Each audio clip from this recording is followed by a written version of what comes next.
Alright, good morning everybody. I am on my way home from work because I work night shift and the sun is just coming up and I was falling asleep at the wheel, so I'm like, it's time to pull over and do something productive to keep my mind awake for a couple minutes. So I stopped at my favorite little spot. This is Spring Valley County Park, good old York County, Pennsylvania, where I thought it would be an appropriate place to talk for just a little bit about the history of the concept of intelligent design. Now, even though the exact English phrase intelligent design is only something that's been around for a couple of decades at the very most, first really used publicly in the 80s, it's a concept that has been around for a very long time. And I'm just going to top and tail through some of the highlights over the last couple of thousand years. I'm going to start off, so intelligent design, there's an awful lot of similarities with another concept in philosophy that's called teleology. You're going to get a lot of Greek words from me here and there, so to break that one down a little bit, telos is the Greek word for end or final goal for something, and logos is the other half of that one, which is like a reason or a meaning kind of thing. In Christian circles, a lot of times it's translated as word. So this is like your end goal, your end meaning, something that like you're shooting for. So like one of the examples that like Aristotle would use is that like every acorn has within it this end goal, this telos of growing into an oak tree, and that's kind of what it's there for. And so a lot of the early Greek philosophers, which is where we're going to be starting, some of the pre-Socratic philosophers, just felt like that the world, when you look around and you see how well things work together, that things tend to move toward something. And they looked an awful lot at just the regularities and things. Like, the sun comes up every morning, and the stars move in very regular patterns. Back then, before there was such light pollution, they were much more intent on what the stars were doing. And so they, could, extrapolated from that and said, things are so organized, there has to be some kind of a creator. And then later on, the bigger Greek philosophers that you're probably a little more familiar with, Socrates, Plato, Aristotle, they all continued in this vein of thought. Plato had this great word, the demiurge, which was just his idea of this creator being, kind of like more like an artist who took these perfect ideas that he called the forms and pushed them into the material world, which is kind of cool. It's a fun concept, and people have followed some of those guys' thought for, they've continued to have influence even today in philosophical circles. But that wasn't the only way that different Greek philosophers looked at things. There were some other schools of thought, like a lot of the atomists. You've probably heard of the guy by the name of Democritus, who's the one who popularized the theory of atoms, that everything was made up of itty-bitty little parts that you couldn't divide anymore. Excuse me. And he was more of the opinion that there is only material existence. All we have are these little atoms that just move around with chance motion, and there's no end purpose for it. We're just kind of, bouncing around, going through the circles, and that's all there is. A little later on, after the Romans took over the Greeks, you have the school of thought known as the Stoics, which I'm really starting to spend a lot of time studying lately in my own personal life, just for the fun of it, because there's I think a lot of good stuff to be learned. They're not like, when we think of Stoics in popular culture, it's just like, oh, those are the guys who didn't want to feel any emotions. You're so stoical because you're just sitting there and not feeling anything. But it was a heck of a lot more meaningful and deeper than that. And they were actually some of the ones that started to organize this idea of, because we see so much order in nature, there has to be some kind of creative force that's pulling it all together. And so I'm going to read you a little quote here. This is from Cicero, kind of summarizing some of their ideas. And you'll be surprised by some of the terminology here. He says, when you see a sundial or a water clock, you see that it tells the time by design and not by chance. How then can you imagine that the universe as a whole is devoid of purpose and intelligence? when it embraces everything, including these artifacts themselves and their artificers, their makers. Yeah, so you've probably heard the the watch in the field argument, and I bet you didn't know that it was used by the Stoics hundreds and hundreds of years ago, close to 2,000 years ago. Anyway, that's just what we're writing. Anyway, moving on in the Bible, Paul very clearly uses some arguments like this. I'm going to read. This is Romans 1:20. For ever since the world was created, people have seen the earth and the sky. Through everything that God has made, they can clearly see his invisible qualities, his eternal power, and his divine nature. So they have no excuse for not knowing God. Look at nature, and you can therefore see God. Maybe that's a concept in and of itself that we can spend a whole unit on later on. Moving up in time, the medieval period, you've got Islam arising for the first time, and an awful lot of cool philosophical thought in that tradition as well. And within Christian, Jewish, and Islamic thought in the Middle Ages, you again have a couple different schools of thought that argue for different sides of things. Aristotle made a huge resurgence, and so there were a lot of people following his ideas of there needing to be a creator, and then there were other people who thought that those were just kind of bad arguments. Thomas Aquinas became the big Christian philosopher, theologian of that time period, and he very famously had 5 different proofs for the existence of God, which maybe we'll spend a time looking at some of the rest of those later on. But the 5th proof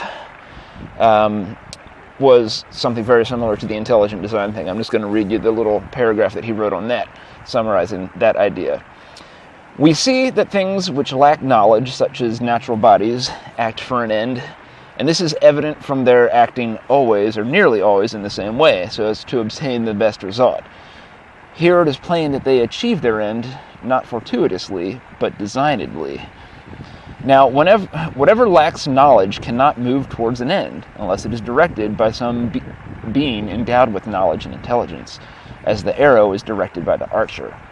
Therefore, some intelligent being exists by whom all natural things are directed to their end, and this being we call God. Moving on to the Enlightenment, we have the birth of pre-science, I guess you could call it, when we're starting to study the world in a more organized way. But it's important to remember also that all of these early scientists were also very devout believers in whatever tradition they grew up in. You think Newton, came up with an awful lot of things that we're still using in a lot of practical ways. Super smart guy, would not have modern science had he not existed, but yet he was very much a believer that it was God who was, put all of these things in motion. As he's discovering these laws of the universe, he's like, well, there are laws, there has to be a lawmaker.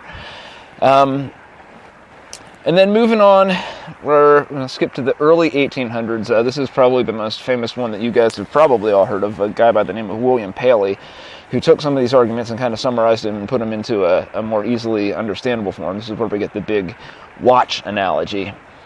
And he writes, suppose that I find a watch on the ground, and it should be inquired how that watch happened to be in that place. And I should hardly think that for anything I knew, the watch might have always been there. Yet why should not this answer serve for the watch as well as for a stone that happened to be lying on the ground? For this reason, and for no other, namely, that if the different parts had been differently shaped from what they are, if a different size from what they are, or placed in another manner, or in any other order in which they are placed, either no motion at all would have been carried on the machine, or none which would have answered the use that it is now served by it. So you see something and it works and it serves a purpose and it's complicated. You just look at an ecosystem, or you look at a body of an animal or of a plant, and it's super complicated. And if things were a little bit different, they wouldn't work out the way that they are, which makes a ton of sense. And Paley's then, okay, therefore God. Okay. And that's the same thought that has been, carried around since, pre-Socratic times. But then along comes a guy by the name of Charles Darwin, who summarizes another vein of thought that was just starting to arise in the 1700s and 1800s. He writes his big Origin of Species book, and for the first time most clearly lays out another mechanism, at least within biology, where you can get highly complicated things that work together in highly complicated ways, but without there needing to be an overarching intelligence, where things can just by, in this case, we've got, natural selection, survival of the fittest, working on material things to create increasingly complicated organisms, and that kind of rocked the world, and we're still dealing with the consequences of those ideas now. And for the first time, we have some explanations, at least for biology, of how there could be such a highly organized world without there having to necessarily be a God. It's not that there's proof that there's not a God, but it gives an alternate explanation that makes rational sense for the first time. And then the fights begin going back and forth. We all know about the Scopes trial that happened here in America, where the fight is over, can we teach our children things that don't have God in them? Can we allow them to understand this idea of evolution? And then we've had battles in the courts raging back and forth over, as this religious and scientific ideas are increasingly getting drawn up into the politics of things. A couple other big court cases that happened a little later on, as Christianity in some ways felt that it was losing ground a lot to some of this new scientific materialism. So we have the emergence in the mid-1900s of creation science, which is where people take beliefs that they already have from the Bible or from their faith and try and use the scientific methods to justify and to find evidence for those beliefs. And then creation science was trying to be taught in schools. Again, that became a political movement. You've probably all, or I hope that you all have heard of the Discovery Institute, which is a conservative Christian think tank that was kind of spearheading that project, and they're still very popular and very influential today in a lot of circles. There was that big, let's see, what was the first one here? They wrote this science textbook, supposedly. Some people would say that it's not science. A textbook called Of Pandas and People, and we're trying to get that taught in public schools. And then there was a big court case called Edwards versus Aguillard in 1987. And then the courts ruled that no, this creation science, as you call it, even if you're trying to use the scientific method, this is still just religion trying to push itself into the public schools, and we're going to stick with the separation of church and state thing and not let that happen.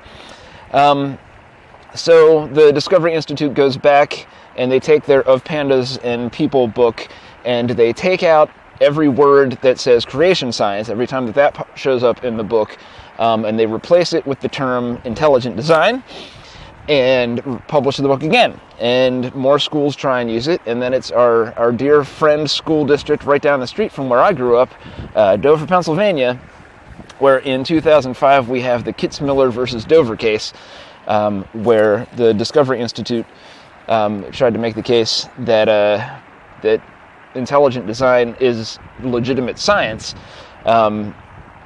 We can probably spend a whole section just talking about that particular court case, where the judge yet again ruled that intelligent design, as it was being presented then by the Discovery Institute, just isn't science. It's pseudoscience at best, and it's still just religion dressed up with some fancy terminology. And that's more or less the general consensus of where. Intelligent design right now is, like, in America, in the political world at least, is directly equated with the Discovery Institute these days. And the scientific community has almost unanimously come down and said that what they do is not science. that it's pseudoscience at best, that they do a lot of cherry picking, meaning that when there's evidence that supports something that they want to believe from a theological point of view, then they'll pick that evidence and ignore the rest of the evidence that says other things. Or a lot of the guys who write the books for the Discovery Institute, like a lot of them do have PhDs, but they tend to write books that are outside of their field of expertise. So you've got like Stephen C. Meyer, whom I'm hoping we can read some of his stuff together as a group, who has his PhD is in the philosophy of science, which I love. I might do one of those myself in the future. But a lot of his books are about paleontology and biology and cell chemistry, and he's not an expert in those fields. And all of the people who actually have PhDs in those topics, when they read his stuff, they're like, oh my gosh, this is not science, this is not good. So hopefully we'll get a chance to look at some of those things. So I brought up an awful lot of topics here. I think I would love for us to have some discussion about some of the historical stuff, about how these ideas grew over the different years, and how as we as humans got to understand the world in some different ways, how that affected both how we study the world and how we thought about God. Because there's just an awful lot to talk about here. And then I think it would also be really good for us to talk about just the current political situation, because these are still battles that are going on in the court systems as to what we can teach our children. And the whole movement for the voucher system is largely to be able to create private religious schools that get public money, but where you're allowed to teach whatever you want, and where you could use Of Pandas and People as your science textbook. So it's still very much a live issue. I would love for us to talk about both of those things, some of the historical stuff and some of the politics that's happening around the issues right now. But I thought I'd just throw this little video together so we could all have a big story and a context to put it in. And I am freezing cold now because it's like 25 degrees, but the sun feels nice. And I'm going to go home now. Good night.